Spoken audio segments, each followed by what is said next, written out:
नमस्कार साथियों, स्वागत है आप सभी का एक बार फिर से Kumar Gaurav current affair class notes में। और आज हम बात करने वाले हैं 12 अप्रैल 2024 के top most current affair class notes पर। तो आज की क्लास काफ़ी ज़्यादा इंपॉर्टेंट है क्योंकि आज हम नोबेल पुरस्कार और चंद्रयान 3 के बारे में बहुत अच्छे तरीके से सारे फैक्टों को जानने वाले हैं। जिस प्रकार से हमने जब उसको लॉन्च किया था तब उन सब प्रश्नों को जाना था, उसी प्रकार से उसका हम बेहतरीन सा रिवीजन करने वाले हैं। ठीक है, तो क्लास को अंत तक अवश्य देखना, बहुत इंपॉर्टेंट और ज़बरदस्त क्लास रहने वाली है। और जिस किसी भी साथी ने अभी तक चैनल को सब्सक्राइब नहीं किया है, सभी साथी एक बार चैनल को सब्सक्राइब कर लेंगे और बेल आइकन घंटी को दबा लेंगे। देखिए, पहला क्वेश्चन हमारा हमसे पूछा गया है हुरून। कौन सा है? हुरून, जो आपका ग्लोबल यूनिकॉर्न एक इंडेक्स आया है हाल ही में, हुरून ग्लोबल यूनिकॉर्न इंडेक्स 2024। यानी बताया गया है कि 2023 में अब तक सबसे ज़्यादा यूनिकॉर्न किस देश ने स्थापित किए हैं। यूनिकॉर्न आप लोग जानते होंगे, जिनकी जो इनकम हो जाती है कितना, $1 अरब, यानी जिनका मार्केट कैप जो हो जाता है $1 अरब हो जाता है, उसको हम यूनिकॉर्न कहते हैं। ठीक है, तो इसमें टॉप पर है आपका अमेरिका, सबसे ज़्यादा अमेरिका में आपके 2023 में यूनिकॉर्न थे। सेकंड पर है आपका चाइना और थर्ड पर है आपका भारत। भारत में 67 यूनिकॉर्न 2023 में खोले गए, यानी कि उनको दर्जा दिया गया किसका, यूनिकॉर्न का। ऐसे ही अगर हम बात करें 2022 में कितने थे, तो 68 थे। तो ऐसा हुआ है पहली बार 2017 में कि पहली बार कमी आई है। ठीक है, वैसे तो हर बार ग्राफ ऊपर ही रहता था, लेकिन इस बार एक की कमी आई है, ये भी आपको याद रखना है। 2024 को यहाँ पर क्या बताया गया है, एआई का वर्ष घोषित किया गया है। ठीक है, एआई का वर्ष घोषित किया गया है 2024 को। देखिए, 2024 का जो पहला आपका यूनिकॉर्न था वो कौन था, कुर्टिम। शेयर मार्केट में भारत की रैंक क्या है, तो चौथी है। स्टार्टअप डे कब मनाते हैं, तो ये 16 जनवरी को मनाया जाता है। डेकाकॉर्न कौन था, तो 10 यूनिकॉर्न के बराबर एक होता है डेकाकॉर्न, और ये बना था आपका आईपीएल। क्या बना था, आईपीएल। और आपसे पूछे कि डेकाकॉर्न के लिए यानी यूनिकॉर्न बनने वाली पहली जो टीम कौन सी थी, वो थी चेन्नई सुपर किंग। तो ये भी फैक्ट आपको याद रखने हैं। अब साथ ही बात आई है कि इसकी हमारी इंडेक्स की, और हमें पता है कि हमें इंडेक्स से जब भी आती है तो हम एक लिस्ट है, उसको लिस्ट को पूरा रिवाइज करते हैं एक बार। तो आइए एक बार फिर से हम लोग क्या करते हैं, इस जो लिस्ट है हमारी, इसको एक बार रिवाइज कर लेते हैं, क्योंकि इसमें मैं आपको प्रथम देश भी बता देता हूँ और जारीकर्ता भी बता देता हूँ। तो सारी चीज़ें आपको रिवाइज भी हो जाती हैं और 5 मिनट का समय भी लगता है केवल। जैसे आपसे पूछा है वैश्विक प्रतिस्पर्धा सूचकांक, ये किसके द्वारा, आईएमडी के द्वारा जारी की जाती है। प्रथम देश इसमें कौन सा है, आपका डेनमार्क, और भारत इसमें 40वें स्थान पर है। वैश्विक ऊर्जा संरक्षण सूचकांक विश्व आर्थिक मंच के द्वारा जारी किया जाता है, स्वीडन इस पर टॉप पर है और भारत की रैंक है 67। ऐसे आपको पता है मानव विकास सूचकांक, जिसे हम HDI कहते हैं, यूएनडीपी के द्वारा लॉन्च की जाती है, स्विट्जरलैंड इसमें टॉप पर है और भारत की रैंक यहाँ पर कितनी है, 134। ऐसी वैश्विक लैंगिक अंतराल सूचकांक पूछे तो इसमें टॉप पर कौन है, आपका आइसलैंड, और भारत की रैंक है 127। हंडले पासपोर्ट इंडेक्स 2024 और जो फरवरी 2024 की, इसमें भारत की रैंक है 85। लॉजिस्टिक परफॉर्मेंस इंडेक्स में भारत की रैंक क्या है, तो वो है 38। ऐसी प्रेस स्वतंत्रता सूचकांक में पूछे तो विदाउट रिपोर्टर्स विदाउट बॉर्डर्स के द्वारा जारी की जाती है, नॉर्वे टॉप पर है और भारत की रैंक है इसमें 161।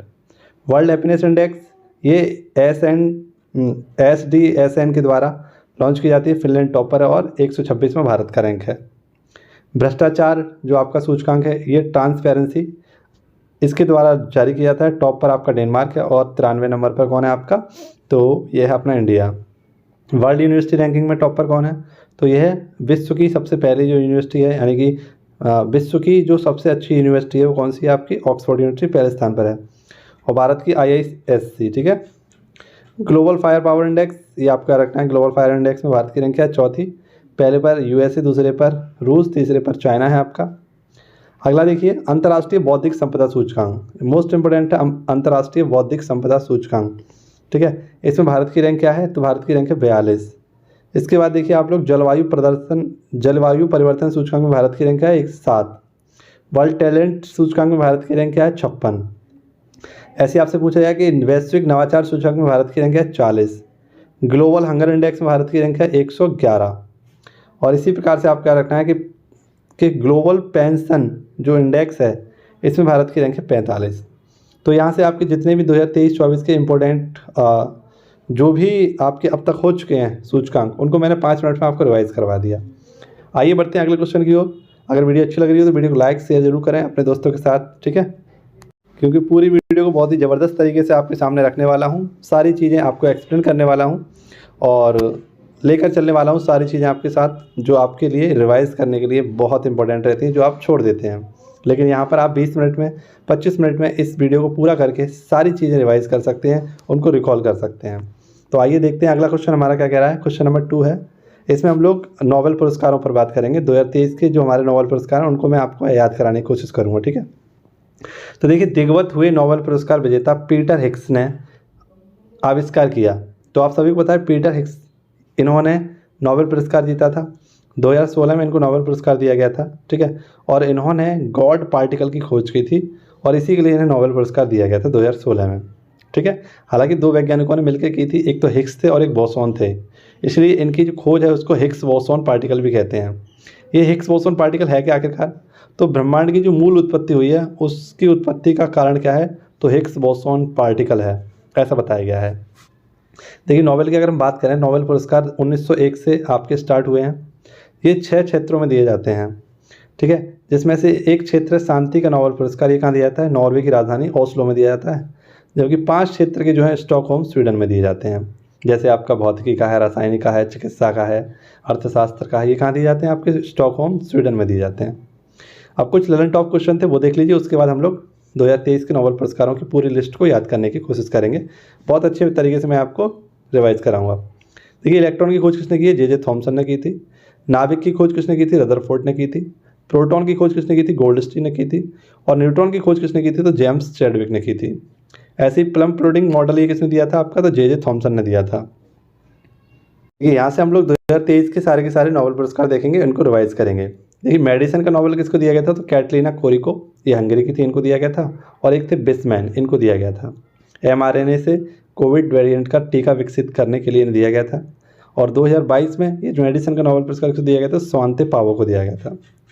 ऐसी भौतिकी का नोबेल पुरस्कार 2023 किसको दिया गया था? पियरे ऑगस्टिनी को दिया गया, फेरेंक क्रॉन्स को दिया गया था और एनी एल हुलियर को दिया गया था। पदार्थ में इलेक्ट्रॉन की गतिशीलता के अध्ययन के लिए एंडोसेकेंड का प्रयोग किया था और इसी के लिए इन्हें नोबेल पुरस्कार दिया गया भौतिकी का। साहित्य का किसे दिया गया था? तो जॉन फासे को दिया गया था, नॉर्वे के थे। और इनका जो उपन्यास था इसका नाम था इनोवेशन फिल्म, यानी नवाचारी नाटक, इसके लिए इन्हें दिया गया था। नेक्स्ट आपको पता है शांति का नोबेल पुरस्कार किसे दिया गया था? इंपॉर्टेंट था, अब तक परीक्षाओं में पूछा भी गया है कई बार। नरगिसी मोहम्मदी को दिया गया था, ये ईरान की थी और महिला उत्पीड़न को कम करने के लिए इन्हें दिया गया था, नरगिस मोहम्मदी को। ऐसी अर्थशास्त्र का नोबेल पुरस्कार किसे दिया गया था? तो अर्थशास्त्र का दिया गया था क्लाउडिया गोल्डन को दिया गया था। रसायन का नोबेल पुरस्कार किसे दिया गया? तो अलेक्सी एकोमोव को दिया गया था, मोगी बौडी को दिया गया था और लुइस ब्रूस को दिया गया था, ठीक है। क्वांटम डॉट्स के लिए इन्होंने यूज़ किया था एलईडी टीवी का, यानी क्वांटम डॉट्स का इन्होंने उपयोग किया था, ठीक है। इसके लिए इन्हें पुरस्कार दिया गया था। तो आई होप आपको ये 6 के 6 पुरस्कार याद रहे होंगे, है ना। मेडिसिन का है, आपका फिजिक्स का है और लिटरेचर का है, पीस का है, इकोनॉमी का है और केमिस्ट्री का है। ये सारे के सारे आपको याद रखने हैं। देखिए, इस क्वेश्चन पर भी हम लोग ज़बरदस्त तरीके से कुछ प्रश्नों पर बात करेंगे, तो उनको भी आपको देखना है गौर से, ठीक है। पहले क्वेश्चन देख लेते हैं हमारा क्या है।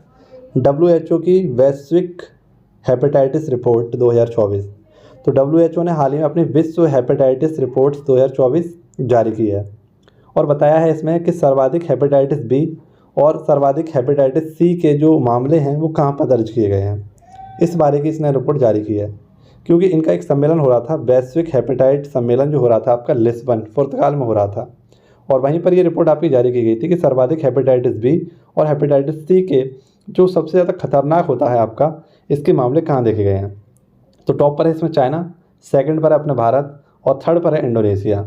इन तीनों को टॉप पर रखा गया, यानी ये 1, 2, 3 में है, ठीक है। आपको याद रखना है, चीन, भारत और इंडोनेशिया हेपेटाइटिस बी और हेपेटाइटिस सी के सबसे ज़्यादा जो मामले हैं वो कहाँ पर हैं? इन तीनों देशों में हैं। अब साथ ही बात आई है कि हेपेटाइटिस अगर होता क्या है, तो हेपेटाइटिस ये लीवर से संबंधित होता है, यानी लीवर से संबंधित जो बीमारियाँ होती हैं उसे हेपेटाइटिस बोलते हैं। ये 5 प्रकार की होती हैं बेसिकली, और इसका मतलब एक प्रकार से समझ सकते हैं आप लोग आसान भाषा में कि लीवर पर सूजन आना, लीवर पर जब सूजन आ जाती है तो उसको हेपेटाइटिस में रखा जाता है। और इसकी 5 कैटेगरी हैं, जिनमें से A, B, C, D और E, ये 5 कैटेगरी होती हैं। अच्छा, ए और जो ई होती है ये खाद्य विकार के कारण उत्पन्न होती हैं। ए और ई जो होती है वो खाद्य विकार के कारण, यानी आप लोग जब दूषित खाना या कुछ चीज़ ऐसी खा लेने लगते हैं या जो आपके लीवर को नुकसान पहुंचाता है तो वो उससे हो जाता है ए और ई। ये ज़्यादा खतरनाक नहीं होते हैं। लेकिन ब्लड विकार से कौन कौन से होते हैं? तो बी, सी, डी ये ब्लड विकार से होते हैं। बी, सी, डी ये ब्लड विकार से होते हैं। खतरनाक कौन से होते हैं? तो बी और सी ये सबसे ज़्यादा खतरनाक होते हैं। भारत में पूरे विश्व में अगर देखें तो ये जो 1.3 मिलियन जो मौतें हैं वो इसी से हुई हैं, बी और सी से, जिसमें से 83% मौतें बी से हुई हैं और 17% मौतें जो हुई हैं जो आपकी सी से हुई हैं। ठीक है, तो ये थोड़ा सा डाटा है, आपको याद रखना है, लेकिन इतना डाटा तो आप जरूर याद रखना है ये वाला। ठीक है, ये वाला डाटा बहुत इंपॉर्टेंट है कि टॉप पर कौन कौन से राज्य हैं आप, मतलब देश हैं आपके, तो चीन, भारत और इंडोनेशिया। ठीक है, और लीवर से संबंधित है आपका हेपेटाइटिस, ये भी आपका रखना है, इंपॉर्टेंट रहता है।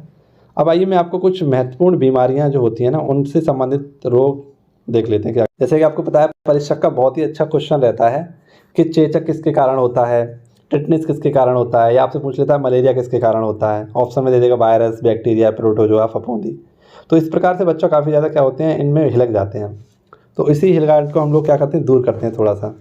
ये लिस्ट आप लोग ऐसा करना है, इसको अपनी कॉपी पर लिख लेना आप लोग, और लिखने के बाद जहाँ पर भी पढ़ते हैं ना आप उसको सामने रख लेना। जब भी नज़र पड़े, एक बार वायरस के रोग पढ़ लिए, जब भी नज़र पड़े बैक्टीरिया के रोग पढ़ लिए, जब भी नज़र पड़े प्रोटोजोआ के रोग पढ़ लिए, तो धीरे धीरे करके आपको चीज़ें याद होने लगेंगी। ठीक है, तो देखिए वायरस से होने वाले कौन कौन से रोग हैं, तो चेचक है आपका, रेबीज़ है, जुखाम है, पोलियो है, इन्फ्लुएंजा है, खसरा है, हर्पीज है, डेंगू है, मेनिंजाइटिस है, एबोला है, एड्स है, चिकनगुनिया है और कंजीवाइटिस। ये सब किससे होते हैं, वायरस से होने वाले रोग हैं। बैक्टीरिया से कौन कौन से रोग होते हैं, तो टेटेनस है, प्लेग है, हैज़ा है, क्षय रोग है, टाइफाइड है, तपेदिक है, डिप्थीरिया है, गोनेरिया है, काली खांसी है, निमोनिया है, कुष्ठ रोग है। ये सब किससे होते हैं, बैक्टीरिया से। प्रोटोजोआ से क्या होता है, मलेरिया होता है, पायरिया होता है, सोने की बीमारी होती है, पेचिस होता है, कालाजार होता है। और इंपॉर्टेंट रहेगा आपका फफूंदी, इससे संबंधित क्या है, तो गंजापन है, एथलीट फूड है, दाद, खाज, खुजली जो भी आपकी होती है किससे होती है, फफूंद से होती है। ऐसे आपसे पूछे कि विभिन्न रोगों से प्रभावित होने वाले अंग कौन कौन से हैं, है ना, जैसे निमोनिया होता है, ट्यूबरक्लोसिस होती है यानी क्षय रोग होता है आपका, टीबी जिसे हम कहते हैं, ब्रोंकाइटिस, कुकर खांसी, तपेदिक, ये इसमें क्या प्रभावित होते हैं, हमारे फेफड़े प्रभावित होते हैं। हैज़ा, टाइफाइड, पेचिस, डायरिया, इसमें क्या होती है, हमारी आंत प्रभावित होती हैं। पोलियो, रेबीज़, मिर्गी, टिटनेस, इसमें तंत्रिका तंत्र प्रभावित होता है। स्कर्वी इसमें और पायरिया में ये हमारे मसूड़े प्रभावित होते हैं। हेपेटाइटिस और पोलियो में मैंने अभी बताया आपको लीवर हमारा क्या होता है, प्रभावित होता है। मलेरिया में और प्लेग में लाल रक्त कणिका यानी हमारी आरसीबी प्रभावित होती हैं। मधुमेह इसमें अग्नाशय होता है। कालाजार में अस्थिमज्जा होता है। डिप्थीरिया अस्थमा में हमारा श्वास नली होती है। गेंगा में भी हमारी थायराइड ग्रंथि और गला प्रभावित होता है। ट्रोकोमा, ग्लूकोमा और मोतियाबिंद इसमें कौन होता है, आंखें प्रभावित होती हैं। तो आई होप आपको ये भी चीज़ आपको समझ में आई होगी। ये आर के लिए बहुत अच्छे फैक्ट रहते हैं, अगर आप लोग प्रैक्टिस सेट लगाते होंगे तो आपको पता होगी इसके बारे में। और वनडे एग्जाम जो भी हैं उनके लिए तो बहुत ज़्यादा इंपॉर्टेंट है, रामबाण एक प्रकार से समझ लीजिए। नेक्स्ट क्वेश्चन देखिए, क्वेश्चन नंबर हमारा 4 है। क्या कह रहा है, यूरोपीय मानवाधिकार न्यायालय ने पहली बार जलवायु संकट संबंधी मामले का फैसला सुनाया है। तो आप सभी को पता है ये किसके लिए सुना है, स्विट्जरलैंड के लिए। ठीक है, आप सब लोग याद रखना, यहाँ की बूढ़ी महिलाओं के द्वारा एक याचिका दायर की गई थी कि स्विट्जरलैंड जलवायु परिवर्तन रोकने के पर्याप्त जो कार्य होते हैं उनको नहीं कर रहा है। तो लगभग 2000 से ज़्यादा महिलाओं ने यहाँ पर आंदोलन किया, याचिका दायर की, और उसके बाद यूरोपीय मानवाधिकार न्यायालय ने क्या किया है, इसके विरुद्ध फैसला सुनाया है स्विट्जरलैंड के विरुद्ध। ठीक है, ये आपका याद रखना है। अब कुछ भारतीय केस हैं, इनको देख लीजिए। जैसे बेरुवाड़ी केस, ये हमारी प्रस्तावना से संबंधित था। इन्होंने बताया था कि प्रस्तावना में संशोधन नहीं किया जा सकता है ना, तो ये 1960 में आया था। गोलकनाथ केंद्र ये 1967 में आया था। केशवानंद भारती केस ये 1973 में आया था। साहिवानो केस ये 1986 में आया था। और मिनर्वा मिल्स ये कब आया था आपका, 1980 में आया था। तो ये भी आपका आर का एक फैक्चुअल क्वेश्चन था जो मैंने यहाँ पर आपको लिखा। ठीक है, इन्होंने आपसे मैचिंग के लिए इसको पूछा गया था, तो यहाँ से आपको मैच करके इन्हें याद रखना है। ठीक है, देखिए आज का हमारा बहुत इंपॉर्टेंट क्वेश्चन जिसका हमें इंतजार था, इसमें हम लोग चंद्रयान 3 के संबंधित जितने भी हमारे फैक्ट हैं ना, जो भी हमने पढ़े थे, एक एक क्वेश्चन को मैं बहुत ही कम समय में आपको रिवाइज़ कराने वाला हूँ। हालांकि आप सभी ने पढ़ा है, लेकिन काफ़ी दिनों से उसको रिवाइज़ नहीं किया होगा, तो मैं आज आपको इसको रिवाइज़ करा देता हूँ और ये आपके बहुत ज़्यादा काम आने वाला है। देखिए, USA क्या है हमारा क्वेश्चन, हमसे पूछा गया है USA John L Jack squared जो जूनियर पुरस्कार है। हालांकि इतना इंपॉर्टेंट नहीं है आप लोग, लेकिन याद रख लेना, इंपॉर्टेंट इसलिए क्योंकि इसरो को दिया गया है। ठीक है, तो ये अंतरिक्ष में अन्वेषण के लिए दिया जाता है, एक पुरस्कार है आपका। ठीक है, जॉन एल जैक, इतना याद रख लेना आप लोग, जॉन एल जैक पुरस्कार किसे दिया गया है, ऐसे याद रख लेना जॉन एल जैक जूनियर पुरस्कार, या ऐसे याद रख लेना आप लोग केवल इतना, जूनियर पुरस्कार किसे दिया गया है, तो इसरो को दिया गया है। जूनियर याद रख लेंगे तो आपको याद आ जाएगा कि जूनियर पुरस्कार किसको दिया गया है, इसरो को दिया गया है। और इसरो को भी किसके लिए दिया गया है, जो चंद्रयान 3 के लिए दिया गया है। अब इसरो की बात अगर हम करें तो इंडियन स्पेस रिसर्च ऑर्गेनाइजेशन, ठीक है, इम्पॉसिबल, जिसे हम कह सकते हैं इम्पॉसिबल काम को भी पॉसिबल कर देता है हमारा कौन, तो वो है इसरो। तो इसकी स्थापना हुई थी 15 अगस्त 1969 में। इसका हेडक्वार्टर कहाँ पर है, बेंगलोर में है। विक्रम साराभाई इसके पहले अध्यक्ष थे और वर्तमान में जो इसके अध्यक्ष हैं वो है एस सोमनाथ, ठीक है। इस पर तो हम चर्चा करेंगे अभी। इनकी एक बुक है, ये देख लीजिए, इंपॉर्टेंट है, शेर जिसने चांदनी पी ली, किसकी बुक है, तो एस सोमनाथ की है। अब हम बात करते हैं कि इस पर चंद्रयान 3 पर। क्या आप सभी लोग तैयार हैं चंद्रयान 3 के सारे फैक्टों को देखने के लिए? तो आइए चलते हैं, देखते हैं। देखिए चंद्रयान 3 के बारे में सारे फैक्ट यहाँ पर लिखे हैं। और देखो पुलिस का भी जो पेपर हुआ था उसमें भी एक क्वेश्चन पूछा ही गया था हर किसी से, है ना। और RO के लिए तो ये काफ़ी ज़्यादा इंपॉर्टेंट है, उसमें भी क्वेश्चन पूछा गया था। चंद्रयान 3 की अगर हम बात करें तो इसको लॉन्च किया गया था 14 जुलाई 2023 को, और इसकी लैंडिंग की गई थी 23 अगस्त 2023 को। किसके द्वारा, तो सतीश धवन अंतरिक्ष केंद्र के द्वारा, यानी इसरो के द्वारा इसको लॉन्च किया गया था। इसरो के बारे में अभी हमने ये चारों बातें देखी थी, है ना। अब देखिए प्रोजेक्ट डायरेक्टर कौन थे इसके चंद्रयान 3 के, तो वे थे पी वीरा मुथुवेल। बहुत सारे लोगों को इसके बारे में ये क्वेश्चन नहीं पता होगा कि जो उसके प्रोजेक्ट डायरेक्टर थे वो कौन थे, पी वीरा मुथुवेल। रॉकेट कौन सा था हमारा, तो बाहुबली रॉकेट था, जिसको LVM 3 M4 के नाम से जाना गया था, ठीक है। इसमें क्या था, तो एक विक्रम लैंडर था और रोवर का नाम क्या था, प्रज्ञान था। लैंडर जो था इसका वेट कितना था, 7552 किलो इसका वेट था, और जो रोवर था इसका 26 किलो वेट था, ठीक है। और इसको कहाँ उतारा गया था, तो दक्षिणी ध्रुव पर उतारा गया था। हालांकि जो चांद पर है 5 देश अपने लैंडरों को उतार चुके हैं, जिसमें सबसे पहले अमेरिका ने उतारा, उसके बाद चीन ने उतारा, उसके बाद रूस ने उतारा, उसके बाद चीन ने उतारा, उसके बाद भारत ने। लेकिन उसके बाद एक और देश हो गया अभी, जापान हो चुका है ना। 5 देश हो चुके हैं। लेकिन दक्षिण ध्रुव पर जाने वाला कोई पहला देश है तो वो अपना भारत है, ये आपका रखना। दक्षिण ध्रुव पर जाने वाला पहला देश कौन सा, भारत है। अब कुछ फैक्चुअल क्वेश्चन देख लीजिए। जैसे अंतरिक्ष दिवस जब आपका 23 अगस्त 2023 को चंद्रयान लॉन्च किया गया था, माफ़ करना, जब आपका सॉफ्ट लैंडिंग की गई थी, तो उसी दिन को मोदी जी ने अंतरिक्ष दिवस के रूप में स्वीकार किया था। जहाँ पर सॉफ्ट लैंडिंग की थी उसका नाम रखा गया सिर्फ शक्ति पॉइंट, और चंद्रयान 2 जहाँ क्रैश हुआ था उसका नाम रखा गया था तिरंगा पॉइंट। चंद्रयान 1 कब भेजा गया था, 2008 में PSLV C11 के द्वारा भेजा गया था। चंद्रयान 2 कब भेजा गया था, 2019 में, ये GSLV MP3 M1 के द्वारा भेजा गया था। मंगल मिशन 2013 में भेजा गया था PSLV C25 के द्वारा।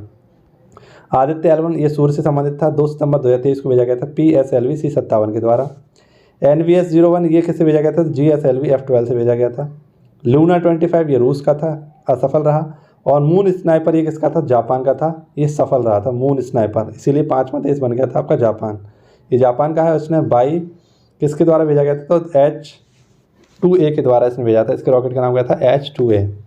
तो आई होप आपको ये चंद्रयान 3 और चंद्रयान 3 से संबंधित जो भी हमारे फैक्ट थे उन सभी को आपको समझाने में कामयाब रहूँगा।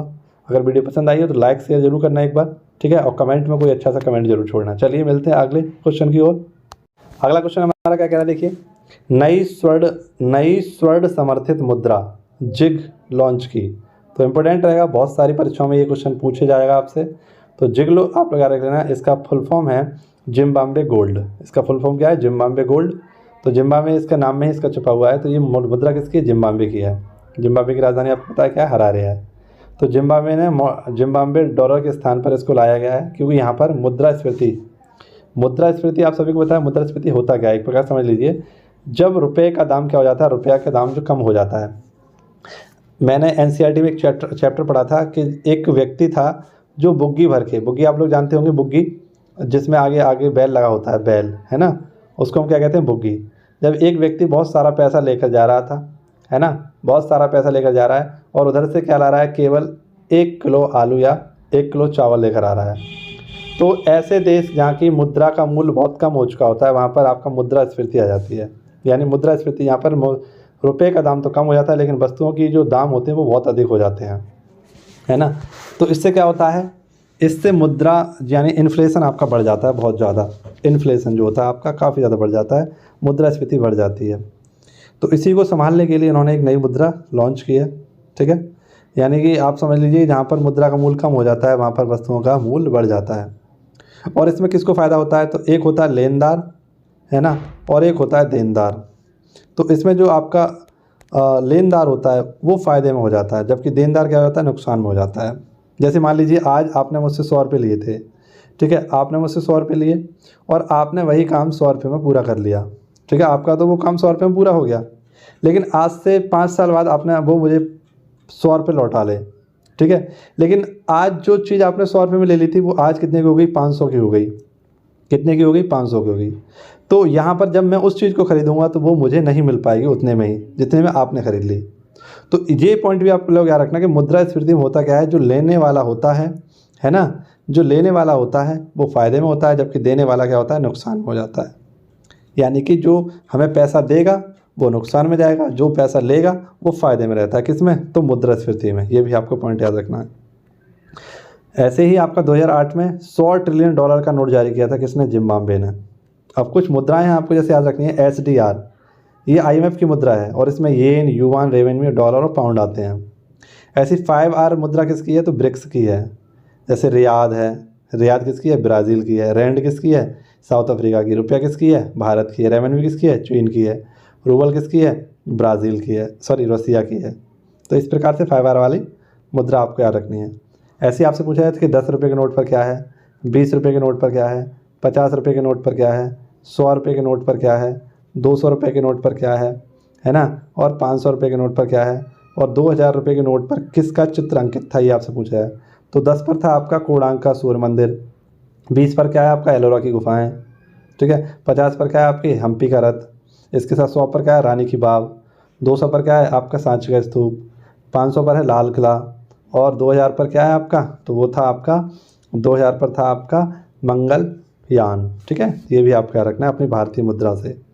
वैसे बहुत सारी चीज़ें आपको बताने के लिए, जैसे टकसाल कहाँ कहाँ स्थित हैं आपके, है ना, टकसाल आपको याद रखने होते हैं। 4 टकसाल हैं हमारे, जैसे आपका नोएडा में है ना, नोएडा में है, नोएडा में आपका, कोलकाता में है, हैदराबाद में है, और आपका कहाँ पर है, नोएडा है, कोलकाता है, हैदराबाद और मुंबई में है। कहाँ पर है, मुंबई में है। ये 4 जगह हमारे क्या है, टकसाल हैं, ठीक है। ये भी आपको रखना है, नोएडा, कोलकाता, हैदराबाद और मुंबई। ऐसी 4 जगह हमारी नोट छपाई होती है, जैसे सालमोनी है, देवास है ना, ये भी आपको रखना है।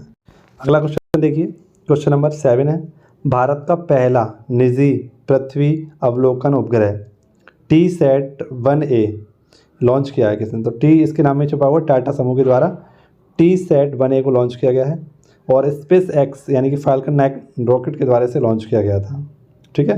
तो भारत का पहला होगा निजी पृथ्वी अवलोकन, EO जिसे हम S बोल सकते हैं, अर्थ ऑब्जर्वेशन सैटेलाइट है आपका, पृथ्वी अवलोकन उपग्रह है आपका, जो कि टाटा समूह के द्वारा लॉन्च करवाया गया था स्पेस एक्स से।